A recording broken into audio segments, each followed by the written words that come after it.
Donald Trump is facing sudden humiliation on Saturday, right before the White House Correspondents Dinner was set to take place. Donald Trump canceled a comedian from hosting the event this year to try to avoid getting made fun of, to try to avoid humiliation. But the humiliation ritual Donald Trump experienced this morning is his worst nightmare. First, in Iran's foreign minister Araghchi left Pakistan as he said he would without having any meetings at all with Steve Witkoff or Jared Kushner. The foreign minister of Iran previously made it clear, we are not going to Pakistan to meet or negotiate with the United States. We had pre-scheduled meetings with the Pakistani government, and we are going to leave as soon as those meetings are done. And despite the Trump regime promising everybody that there were negotiations that were going to be taking place in Pakistan on Friday,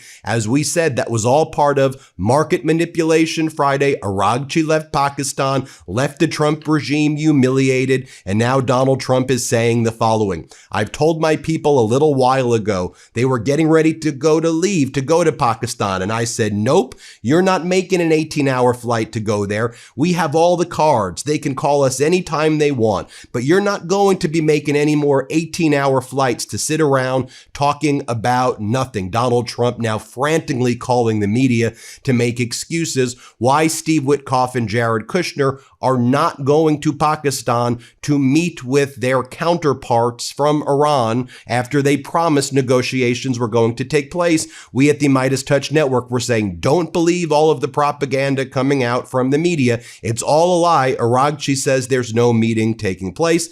We were correct, and Donald Trump now has been utterly humiliated. More humiliation rituals internationally as well, where we're hearing from the administration, both in the UK and in the Falklands. Donald Trump previously has been attacking NATO, as we know, throughout his term. And this past week, Donald Trump threatened that he was going to ban Spain from NATO, and he was going to take the Falkland Islands from the UK and give it to Argentina. Now, the Falklands government is saying, hey, Trump, you're a bully. Back the hell off. Also, the United Kingdom is saying, we should probably just reclaim America if you're going to start attacking land that is part of our kind of sovereign sphere of influence. As you probably know, for 1982, there was the Falkland Island War that was fought between the UK and Argentina after Argentina's dictatorship invaded the Falkland Islands. The Falkland Islands, as recently as 2013, voted to stay with the United Kingdom when there was a national referendum there. Donald Trump and Javier Milei, Donald Trump's little puppet in Argentina, said, okay, we're going to give the Falkland Islands to Argentina. And Javier Milei says, yay, we're going to do this, Donald. It's ours now. And the UK and the Falkland Islands saying, get the hell away, you bully. More international humiliation for Donald Trump. But the humiliation doesn't stop there. In Washington, D.C., before the White House Correspondents Dinner is set to take place, on multiple buildings in Washington, D.C., there is a projection of Donald Trump and Jeffrey Epstein together, going through Trump and Epstein's very close friendship, close relationship, and going through Donald Trump's cover-up of the Epstein files, the cover-up by the Trump DOJ of a child sex trafficking ring. That's what will greet Donald Trump when he returns to Washington, D.C., if he returns to Washington, D.C., because as you'll recall from our reporting earlier this morning, Donald Trump fled Washington, D.C. yesterday, and he's supposed to return to Washington, D.C. today. As we've been reporting and as our sources have been telling us, the pressure for Donald Trump has been so intense. He's been running around the White House panicking, frantically ranting and raving like a lunatic, going on social media, making just despicable, incoherent posts. I'll show you that in a moment as well. He ran and fled essentially to Mar-a-Lago to hang out there for half of a day. Maybe he wants to go golfing on the taxpayer dime. Maybe he wants to try to grift and do some fundraising for himself. And he's supposed to return today, but we'll see if he ultimately returns today. He's going to be back because you have King Charles, who's going to be in the United States for a state visit on Monday because Donald Trump loves kings. Donald Trump is very much pro-king, but King Charles will be here early next week. And as part of the humiliation ritual that we're talking about from Donald Trump, guess what type of flags were lining Washington, D.C. to celebrate King Charles's arrival in Washington, D.C.? The Australian flag. Yes, folks, the Trump regime does not know the difference between the flag of the United Kingdom and the Australian flag. I get it could be a little confusing for people like Donald Trump who don't understand that you can't reduce prescription drug prices by 600%. And yes, I mean, the colors look the same, I guess, but there were Australian flags to greet the King Charles when he arrives. And I would say this is a humiliation ritual as well, what is being reported this morning. But frankly, it's so dastardly and disgusting and vile that, it's, I guess, a humiliation ritual looking internationally at what the United States is doing to its own troops right now. But it breaks my heart to see what's going on right now on our aircraft carriers. As we previously reported aboard the Gerald Ford, Abraham Lincoln, USS Tripoli, our Navy members were basically being starved on these ships. It's no different than the way Donald Trump treats contractors and employees. Donald Trump believes our military are a bunch of suckers and losers. That's what Donald Trump refers to them as. And so we reported previously about the food that they were being served, and the Trump regime was like, no, that's not the food. We're giving them gourmet meals, and it's incredible the food that they're getting. Well, new photos have emerged from Newsweek from the USS Abraham Lincoln just this morning, showing service members receiving minimal food portions as reports grow that some troops have lost significant weight and aren't receiving their care packages, while the Pentagon denies any shortages. So what's Donald Trump doing to try to flex and act like a tough guy with all of these humiliation rituals? Well, nice that you asked that question. Dozens of U.S. Air Force planes were seen dumping equipment nonstop in the Middle East. At the same time, Donald Trump was lying about negotiations with Iran taking place in Pakistan, which we told you, don't believe it. It's a total lie. Don't believe any American media that's publishing it. Remember, that's what I've been saying all day. And lots of people are like, oh, Ben, you're being hyperbolic. Are you rooting for Iran, man? Why are you giving Iran side? I'm not rooting for Iran. I'm rooting for the facts. I'm rooting for the truth. And sadly, even the Wall Street Journal editor at large said that it's a sad fact that in this war, in this conflict, the Iranians are giving more truthful information than the Trump regime is giving. That's not to say Iran's giving straight up facts all of the time. They're involved in war propaganda. We get it.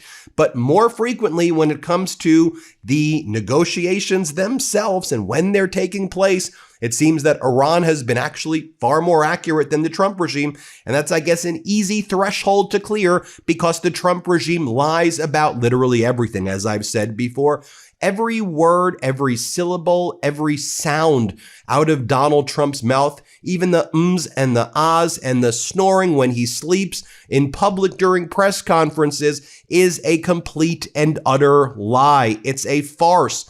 So what's Donald Trump doing this morning, you ask, in addition to panicking and getting humiliated? As he's there, just think about it. He's in Mar-a-Lago right now, right? He's supposed to be at the White House Correspondents Dinner tonight, which he's basically ruined the event by banning comedians, right? So he's sitting there, seething, he's angry, and he's going, what should I post? What should I post? Barack Hussein Obama. So he posts this image right here of the reflecting pool in front of the Lincoln Memorial. And he's showing the reflecting pool that I guess looks like it has, that looks a little dirty. And he says, Hussein Obama. That's his reflecting pool. And then Donald Trump shows what he wants the reflecting pool to look like, because Trump's priority is the reflecting pool now, apparently, after the ballroom was blocked and he's doing triumphal arches and all of this crap. But that's what he's posting this morning. And then he's sending his sycophants out there like Tammy Bruce, who's one of his spokespeople. And you would think from what she's saying here, she's talking about Trump, but no, she's talking about Prime Minister Keir Starmer, and she's also talking about how the United States should seize the Falkland Islands and give it to Javier Milei in Argentina. How damn embarrassing and pathetic is this? Let's watch these losers. Here, play this first clip. But yeah, I mean, somewhere Winston Churchill's rolling over in his grave. Yeah, his numbers, when it comes to doing things for the people of his nation, it's a sovereign nation, but the people of his country are also not happy. His approval numbers are not good at all.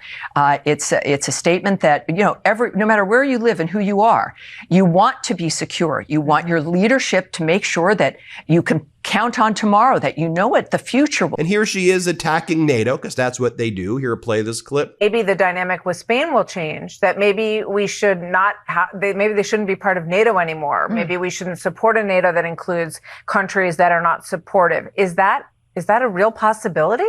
Well, I won't speculate, even on hypothetical, certainly. But what we do know is that when you've got a force that comes together to be a deterrent, everyone must work together, that it is a partnership. The president has shown people what partnerships can. When Donald Trump to again seem like a tough guy while he's getting utterly humiliated because he's a loser and a vile piece of trash and a lifelong loser. What else is he focused on? The Justice Department is announcing that it will readopt the firing squad. Oh, you're so tough, Donald, the firing squad. And I just want to remind you all what real fake news, what real propaganda news, what real regime media was doing on Friday when Caroline Leavitt went on Fox. Remember this? And she said, I can confirm that Special Envoy Steve Witkoff and Jared Kushner are off to Pakistan to meet with the foreign minister of Iran. And that's why we got out there quick on MeidasTouch Network and we're like, that ain't happening.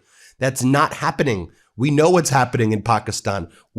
We've been studying it. We've been focused on it. We know what's happening in Iran. Unless and until the naval blockade from the United States ends in the Persian Gulf and the United States agrees to the 10-point framework with Iran that the U.S. previously agreed to, and unless and until Donald Trump stops his social media lunatic ranting and raving and behaves like a normal freaking human being, who we have as a bare minimum threshold that Donald Trump behave like adult, like a grown-up human being, and he can actually do an adult negotiation. Let's start with that threshold. With Iran, Iran's like, we don't want to negotiate with you because the moment we show up in a damn room with you, you lie about the meetings and you make it really weird and gross. The fact that Iran is saying that right now and they don't want to meet with the United States, think about that.